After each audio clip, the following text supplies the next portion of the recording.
Master मुजाहिद आलम साहब का इस्तीफा हुआ है और बिल से नाराजगी है, इसमें कोई शक नहीं है। मुसलमानों में, मुस्लिम लीडरों में सख्त नाराजगी है जो बिल पास हुआ है। लेकिन जब आपकी पूरी पार्टी, नेता हमारे नीतीश कुमार आपके साथ खड़े हैं और उनका कंसर्न वही जो सुप्रीम कोर्ट ने ऑब्जर्वेशन में दिया है, तो मेरे ख्याल से इस्तीफे की कोई वजह नहीं थी। वक्फ संशोधन विधेयक के समर्थन के बाद नीतीश कुमार की जदयू को बार बार झटके पर झटके लग रहे हैं।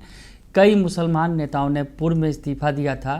कल भी एक बड़ा झटका लगा जब किशनगंज के जिला अध्यक्ष मुजाहिद आलम, जो पूर्व विधायक भी हैं जेडीयू के और उन्होंने लोकसभा चुनाव भी लड़ा था किशनगंज से, उन्होंने पार्टी का साथ छोड़ दिया।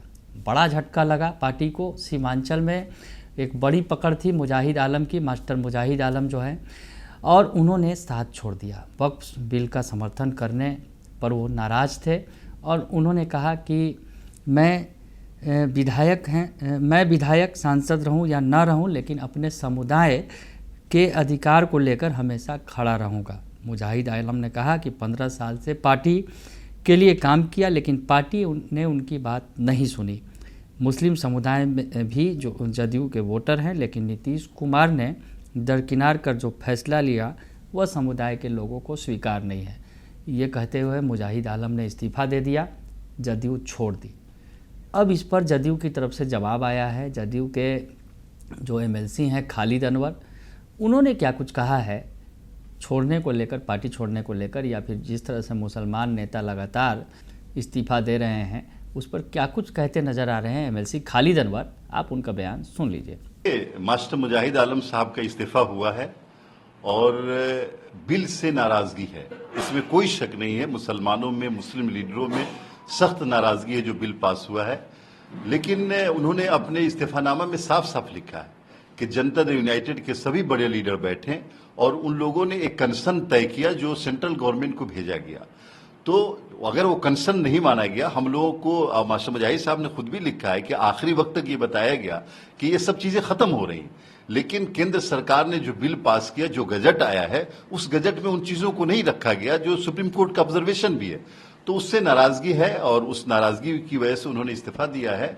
मैं ये समझता हूं कि पार्टी में रह करके अपनी बातों को मजबूती से रखना, अगर आपकी पार्टी आपके साथ नहीं है तब तो इस्तीफा देने की बात आती है। लेकिन जब आपकी पूरी पार्टी, नेता हमारे नीतीश कुमार आपके साथ खड़े हैं और उनका कंसर्न वही जो सुप्रीम कोर्ट ने ऑब्जर्वेशन में दिया है, तो मेरे ख्याल से इस्तीफे की कोई वजह नहीं थी। तो सुना आपने कि खालिद अनवर बता रहे हैं, कह रहे हैं कि जो भी है वो गलत तो हुआ है, और लेकिन जिस तरह से मुजाहिद आलम ने पार्टी छोड़ी है, पार्टी के फोरम पर बैठकर सभी नेताओं ने बातचीत की थी और उनके राय शुमारी के बाद ही इसमें जो संशोधन की बात कही गई थी। लेकिन ये भी कहते नज़र आ रहे हैं कि संशोधन की जो बात कही गई थी वो बिल में नज़र नहीं आया और ये कहीं ना कहीं परेशानी का सबब है। लेकिन मुजाहिद आलम को पार्टी नहीं छोड़नी चाहिए थी, पार्टी फोरम पर वो अपनी बात रखते, ये कहते नज़र आ रहे हैं। लेकिन उनकी बातों से ये स्पष्ट लग रहा है कि जिस तरह से वक्फ संशोधन विधेयक पर जदयू ने समर्थन किया, वक्फ संशोधन विधेयक के लिए जो जेपीसी थी और जेपीसी में जदयू की तरफ से जो बातें रखी गई, जो संशोधन की बात कही गई थी और जो मांग की गई थी, वो मांग पूरी नहीं हुई।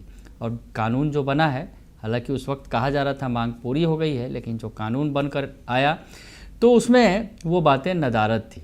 और इस बात की नाराज़गी जो है अब जदयू नेताओं में साफ तौर पर दिख रही है। हालांकि जो जदयू के एमएलसी हैं, बड़े मुसलमान नेता हैं खालिद अनवर, वो भले ही सफाई देते नज़र आ रहे हैं, लेकिन इतना ये ज़रूर कह रहे हैं कि मुसलमानों में गुस्सा है।